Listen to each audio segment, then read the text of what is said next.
Welcome to episode 84 of Rebirth Revolution. My name is Melissa Olson. I hope your week has been a good one and that you are having a spring that is abundant with new life and new growth.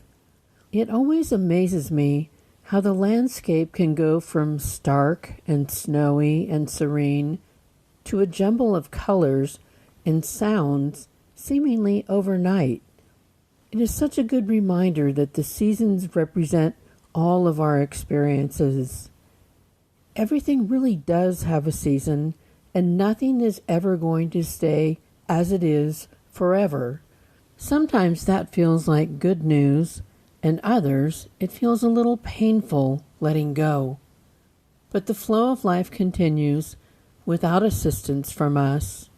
It is grander and more powerful and perfectly designed to support us as we grow.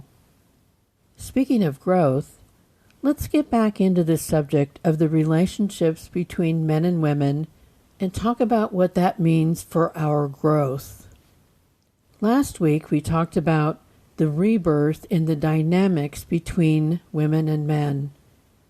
We talked about the changing roles for both genders, women becoming more empowered, the need to live a full life experience, and how all of this is moving us towards a more level playing field.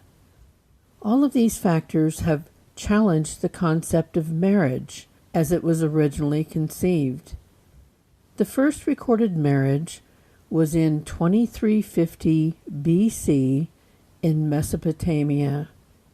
In the time that has elapsed since then, marriage has taken on many different forms. It wasn't always about love and companionship. That only began about 250 years ago. It used to be a strategic alliance between families. It was not always between two people. It was not always between two adults. In Delaware, a 7-year-old could get married at one point. It was not always permanent and without conditions. There were temporary or fixed-term marriages. It wasn't always between unrelated people. There were many second cousins who married one another. It wasn't always a choice. Widows were once forced to marry the brother of their dead husband. It wasn't always allowed between people of differing races and religions. It wasn't always allowed between people of the same gender. It wasn't always a religious sacrament. The idea of two people in the marriage being equals only began about 50 years ago. And there wasn't always an option to divorce. Throughout civilization, we have always constructed systems that we felt would ensure our survival and create a sense of order. These systems often work until they don't. But we need to keep in mind that every system that we create has had to go through massive evolution since its inception, and that we made the whole system up in the first place. So we have equal power and the responsibility to remake it to fit the current state of the collective culture. This is what forward movement and growth requires. To some, the concept of rethinking marriage is terrifying. To others, it is exciting. Some wish to step into the box that has been constructed around what marriage has always been imagined to be, and enjoy a sense of relief that they are protected forevermore by having made that commitment. For them, it feels like an insurance policy for their future. But life is tough, and people are inherently weak, so it doesn't always work out the way we had hoped. The feelings people have for one another change over time. They ebb and flow. People change over time, or they don't change, which can be even more challenging. Marriage takes two people who who are each here to grow into the higher levels of spiritual awareness and assumes that they will grow at the same rates. As we have discussed before, people are only drawn to those who are at or near their own level of spiritual awareness. Those who are below them hold no interest, and those who are above them cannot be truly understood. A spiritual fourth grader cannot sustain a marriage with a partner who has grown to a seventh grade level of spiritual awareness. They have little in common, and they see the world in fundamentally different ways. Finding points of connection is destined to become more and more difficult. And the tricky part is that we cannot force or cajole growth in another person. We can be patient, but we cannot speed up the process. Some people came to this school with a plan to take it all in and experience accelerated growth, while others are more comfortable staying right where they are, changing little over the course of a lifetime. Neither is wrong or bad. They are just incompatible. The old saying, "they grew apart," is a very real thing. I am assuming that it was easier to stay in sync with your partner back in the days when simple survival was what a couple had to work towards. They had little input from outside sources, so they were not bombarded by new ideas and concepts every day. They weren't changing at the rate that people are now that we have access to every thought known to man, along with unlimited options to grow off in different directions.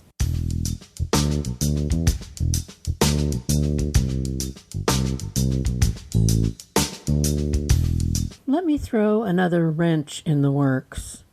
Remember how I told you that we choose our DNA prior to coming to this school? Children select the DNA, the biological parents who they want. They even have the power, as all souls do on the other side, to move some pieces around here in our school. Your children may have made a match for you. They have the power to align the circumstances where you meet the other person whose DNA they want. And that match may be one that you are thrilled with for a lifetime, or it may be one that only serves the purpose of bringing specific souls into the world. I realize this is a wild concept, but think about it. Look at all the marriages and divorces you've seen, and it will make more sense. There are couples who seem perfectly aligned and others who you can't figure out what they ever saw in each other, and they don't really know either. Their marriage or relationship was quite possibly for the express purpose of bringing specific souls into the world, and that is all they needed to do to be successful. The children are perfect and loved, yet the relationship between the parents was not sustainable, nor was it designed to survive long term. People really beat themselves up over marriages that break up, and that is so intertwined with societal expectations that it may be hard to sort out whether it is an unfortunate thing or not. Many relationships that do not last were never meant to. This is not a bad thing. The bad thing is when we cling to what was not meant to last, thereby missing out on what was to come next in our personal evolution. We are here to grow, not to stall all forward movement because a relationship no longer is workable. That is not a failure. That is a clear-headed acknowledgement of reality. If we can separate out all the outside expectations and potential judgments of others, we can begin to see that no one is wrong. There just is not a workable alignment. Once you strip out the blame and shame and judgment, you can recognize that you learned what the relationship was meant to teach you, and you can appreciate the role your partner played in your growth. Then let it go. Send people off with love in your heart and an openness to the next part of your journey. No one owes anyone a lifetime of romantic love. That is just a concept that was made up. No one owes anyone a lifetime of security. That was just a concept that was made up. This is not to say that it is unachievable. It is just that it is always going to come back down to two different souls who are on their own paths of progression, either being able to or not able to stay in a reasonable alignment as they grow forward. It will always be about two different souls who may or may not be able to agree on what they want their lives to be, what their goals in life are. It will always come down to whether two different souls are capable of supporting each other's growth and weathering the storms that life will surely bring.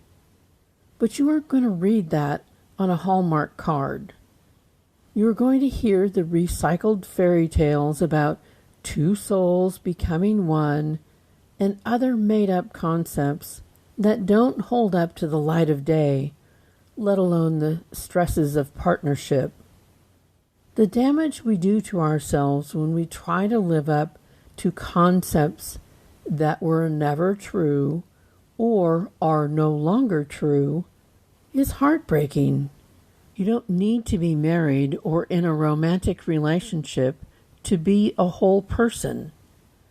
You don't need to be chosen by someone to have value as a human being.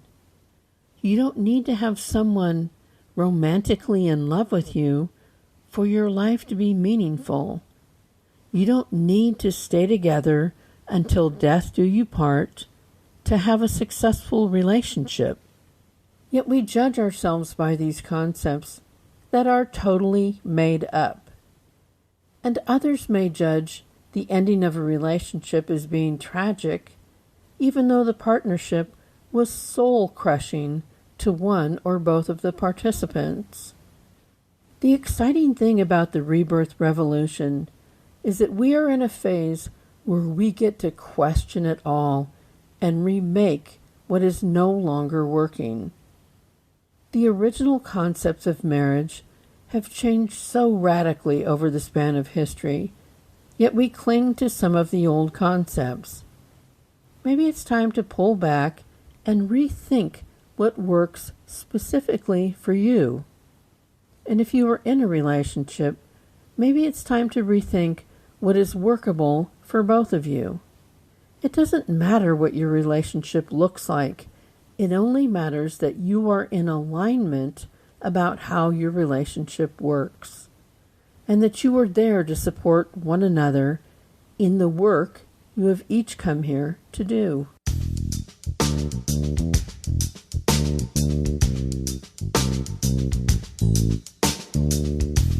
This week, there was an announcement that Bill and Melinda Gates are ending their 27-year marriage. They have raised 3 children and worked together in the philanthropic foundation they created. Their statement said, quote, "We continue to share a belief in that mission and will continue our work together at the foundation, but we no longer believe we can grow together as a couple in this next phase of our lives," unquote. I know some people have a strong reaction to the ending of any marriage, but think about the beauty and clarity in that statement. Here are 2 people who know what they can do together and what they must do apart. I think that is brilliant. There is absolutely no failure in making this adjustment.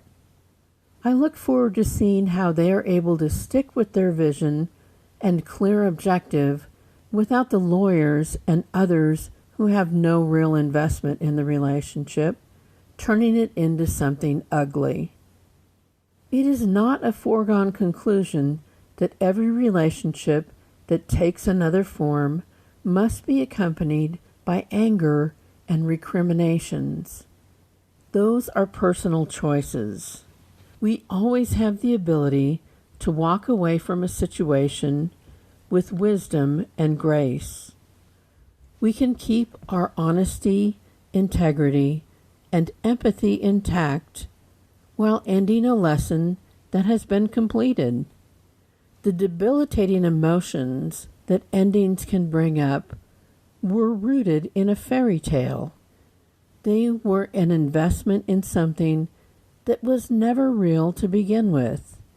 They were rooted in a social construct that continues to change because it is something that we make up as we go. The truth is that you are a soul who is on a path to grow to higher levels of spiritual awareness. You will encounter many people along this path who facilitate your growth. Some will be there and gone in a flash. Others will stick around longer. The measure of success is your growth, not how long anyone else sticks around or in what capacity they choose to stay connected. You are not here to stick others in boxes where they do not fit, and you are not here to be stuck in a box that someone else constructed that was completely made up to begin with.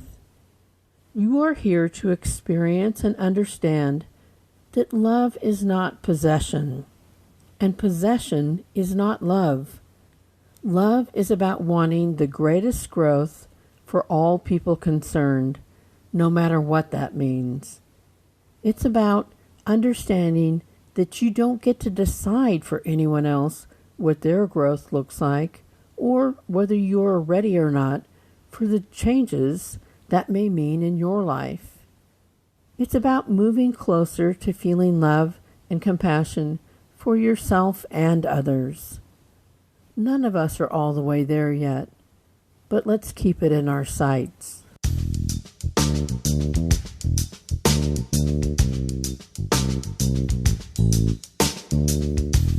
Thanks for returning for another week of Rebirth Revolution. It's fun kicking these ideas around. Let me know if there's a particular topic that you would like a different perspective on. Email me at rebirthrev@gmail.com.